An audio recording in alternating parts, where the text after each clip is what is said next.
일본은요, 진짜 그냥 남이래요. 그러니까 피해는 안 준다는 거예요. 어려서부터 교육받는 게 절대 남한테 피해 주지 마라. 그러니까 예전에 칼을 차고 다니기 때문에 우리랑 다른 문화가 거기는 조금만 남한테 피해를 끼쳐서 빨리 사죄해야 돼. 나보다 강자로 보이는 존재에 대해서 늘 어떻게 내가 당할지 모르니까 항상 그 비굴한 모습을 보여주면서 내가 너한테 이욕적이지 않은 존재라는 걸 알려야 돼요. 칼을 차고 다니. 총을 차고 다녀도 그러지 않겠어요? 근데 우리는 그렇게 안 살았죠. 그러니까 막 들이대고 싸고.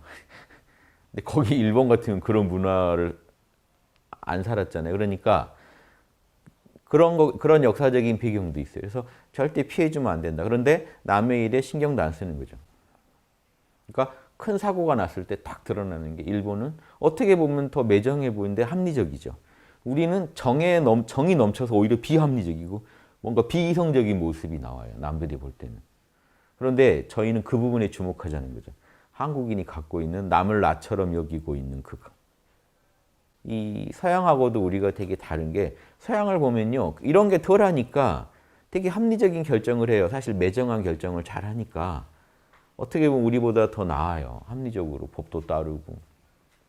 그런데 우리는 법 이전에 뭔가가 있다는 것에 대한 그런 자각들이 있는데 제대로 교육은 받지 못했기 때문에 뭔가 이렇게 그 양심 핑계대고 너무 남한테 내가 감정적으로도 상처를 주고 많은 피해를 주고 살고 있습니다.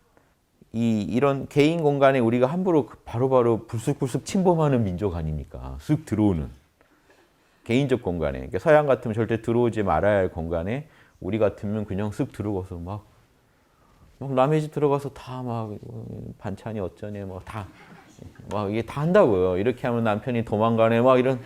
예전에 저희 학당 되게 힘든데 와서 이렇게 운영하면 임대료도 못 내요. 그러는데 진짜 임대료 때문에 버거웠던 상황이라 이게 맞는데 말은 맞는데 참 이게 쓰렸던 적이 있는데 이해하시죠?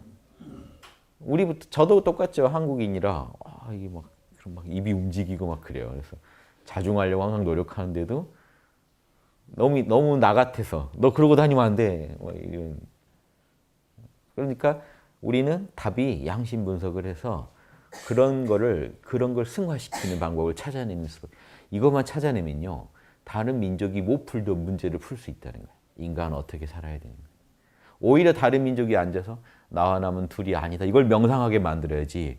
우리가 앉아서 나와 남은 둘이다. 절대 남은 남으로 보자.